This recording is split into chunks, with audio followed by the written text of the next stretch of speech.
All right. So I guess I'll shoot the first one for you, Drew. What kind of player is your future school going to get out of you? They're going to get a guy who is obviously going to work hard and is just going to execute the offense, do whatever the coach has said. And I think there's going to get a guy who everybody likes to be around. Nice, fun guy.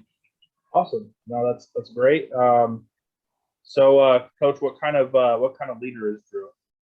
Yeah, coming in my third year now and having Drew sophomore, junior, senior year, he's definitely grown into the leader that he has, and definitely a mentor for the young guys and the future of our program.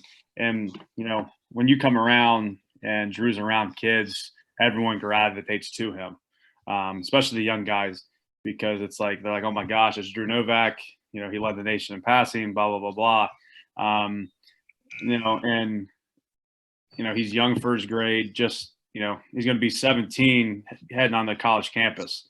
So he's still growing into that maturity of a young man, and at times it's we ask him to do things that some 16-year-olds, shouldn't have to do, or normally 18-year-old kids do that. So he's definitely grown up earlier than he should, and he's only going to continue to grow as an athlete and as a young man.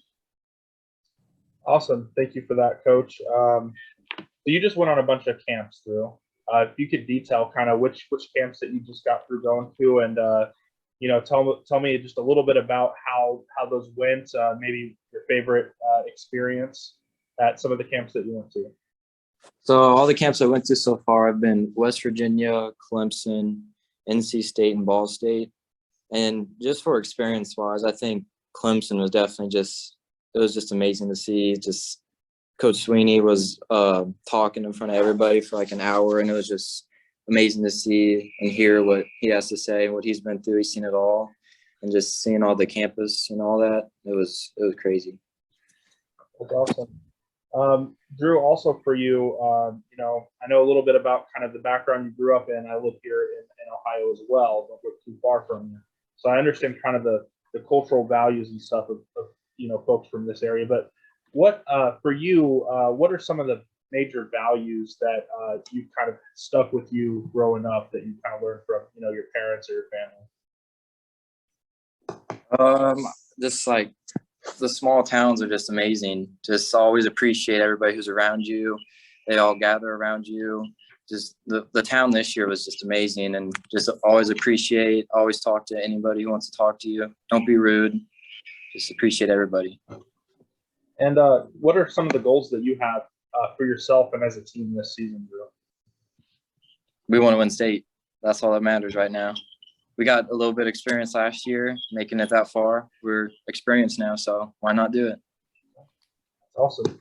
And Coach, for you, Clinton Massey's kind of been the standard in your guys' district for a while now. I know a couple years ago, I don't know if that was maybe your first year or the year right before you got here, you guys had a really tough time against them. I think you lost something like 70-0. But in the last couple of seasons, you guys have put up a lot of points on them. You almost beat them last year. So what's it going to take to kind of bridge that gap and get by them this time? Yeah, so the 70-0 was the year after I came in. So I got the job during COVID year of 2020. We scored some points, had, some success versus them. And, Massey, like you said, has always been the premier team in our league and around us. So, and that's what I told our kids is, they're a nasty group who is not scared of anybody. And then, that's what I tell our kids, and what we try to build our culture on is blue-collared people, tough-nosed kids. And, that's how Massey is. They're going to line up and they're going to hit you in the mouth every single play. And, we have to be able to match that physicality and be just as aggressive as them and just as tough. And, we came up short by 7, and, we had every opportunity to come out with the win. But, kind of like Drew said, we have the experience now. And before I got here, they went 2-8. And, I remember week 1 win of COVID year, they've never won like that before. And it was like 63-6, and just seeing those kids like, oh my gosh, like we just won. And, trying to get this group to realize like this is the standard, this is how it's going to be, and this is what happens when you put in hard work and when it's hard. This is a hard game, and you got to make yourself uncomfortable, and so you can be comfortable in the situations when it gets tough. So putting them in adverse situations has definitely put us to where we should be, and competing with the Clinton Massey types year in and year out. Right. So Drew, you guys both spoke about some experience that you guys have, some experience you guys lost last season. Logan Campbell, your brother, who were both tremendous last year. They caught a lot of touchdown passes, a lot of yards. How do you guys kind of replace that production? And that could be a question for both of you guys. So Drew, if you want to go first on that one. Well, yeah, it's obviously going to be hard to lose both of them. But I think last year we did a great job at just rotating guys in so they could get the experience, and then practice every day. Everybody gets the same amount of reps. So, and we do team, same competition, everything. So I think we'll be fine. What about you, Coach? Yeah, kind of piggybacking on what Drew said is, we spread the ball around a lot. Dylan and Logan had over 1,000 yards, and we had two other receivers that were right there at 900, 950, almost 1,000, and then a couple other guys at the 600-700 yard mark, and a couple at 200-300. So we lose two of the 8 that played last year, and we're going to add a couple more this year. So definitely it will hurt losing those 2 guys, leadership wise, body wise, guys that really bought into what we want. But like Drew said, we rotate so many guys through. I think we'll be fine. We're going to see who steps up. We got a couple sophomores that we're going to see some time this year, and got some juniors that are coming back, and 2B seniors as well. Awesome. And Drew, for you, I mean, what is it that you love the most about playing football? I love the relationships that I build, just bonds that will last forever, for a lifetime. I think just when you're in school, you look at the guys you talk to, the football guys, just bonds forever. The coaches, anytime you need anything, you can call them. They'll always be there. I love that. What are kind of some of the things that you like to do, off the field, some of your hobbies? So recently, my friends and I have picked up golf. Okay. We're not very good, but we've been trying that. They're horrible at golf. They're terrible. Yeah, we're pretty bad, but we're trying. You go out there and school them a little bit, Coach? They've been trying to get me to go golf, and I can't hit off the tee, so I just skip. And they've been giving me grief about it forever. So you took over at Western Brown. Obviously, the program was not in the best shape, not in the shape that it had been previously, and so obviously it was a bit of a restoration project. But how much did it mean to just walk into a job and have a player the caliber of Drew as your quarterback? And how big was that for you guys to be able to hit the ground running as quickly as you guys have under your tutelage? Yeah, it meant a lot, and being the head coach of Western Brown means a lot to me. I'm an alum of Western Brown. Graduated in 2015. My dad and Drew's dad played together, and we're on the first undefeated team in '86, and being able to come back home after being at Cincinnati Anderson for 4 years, and I remember when the job opened, looking at the roster and saying, okay, I know this kid, because I got a brother who's going to be a junior. So I've known all of these kids forever. So I've seen them grow up, and I've always kind of been like that big brother to a lot of them.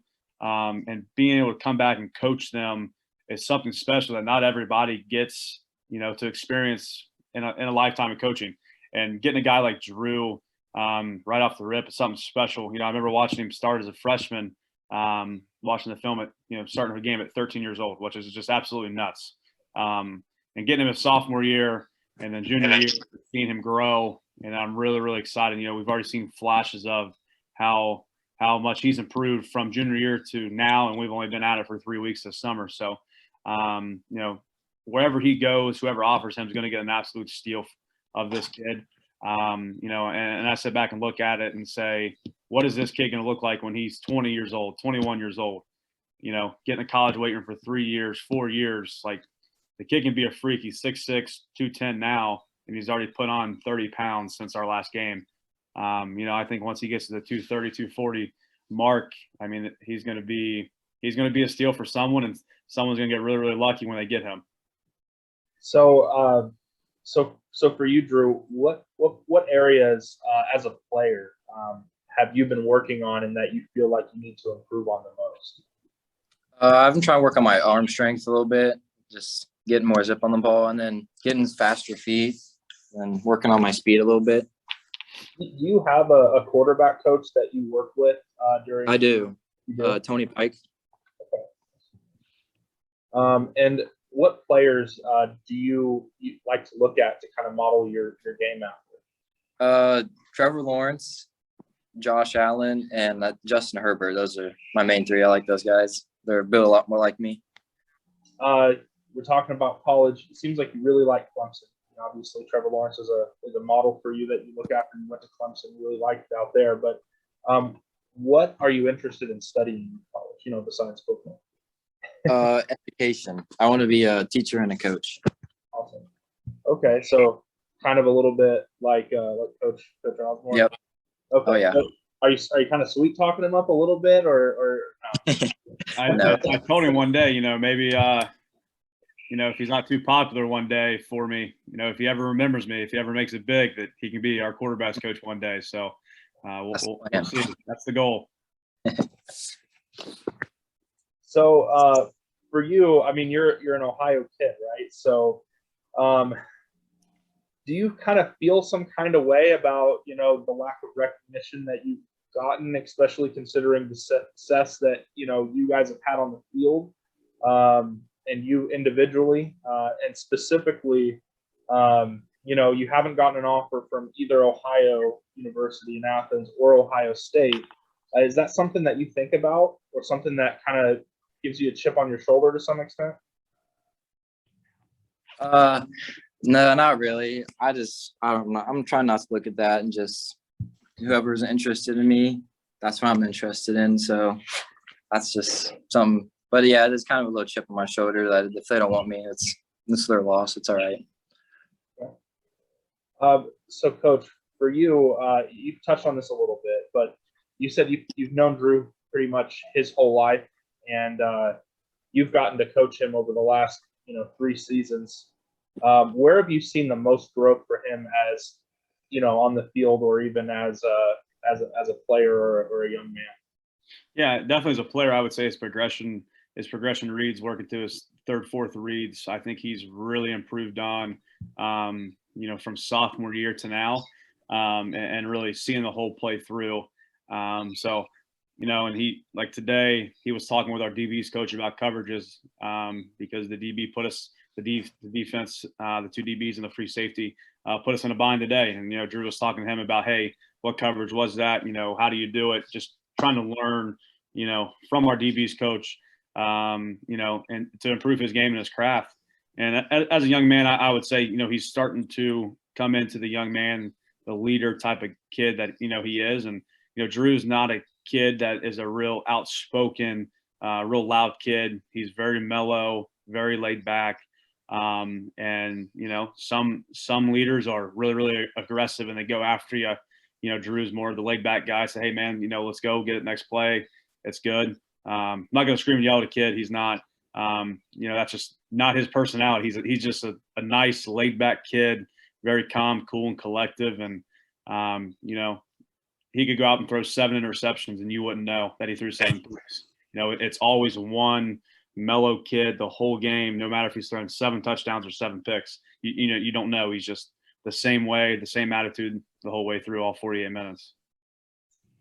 Awesome. And Drew, so the last question for you, what are your best attributes on and off the field? It's kind of as Coach would say. I think I stay calm the whole game, no matter what's going on. Never lose my head. Just a guy everybody can look up to, and I don't have to yell at them because I think I earned the whole team's respect. So just good. I think I'm a pretty good leader. I've definitely became a better leader, and just everybody's looked up to me.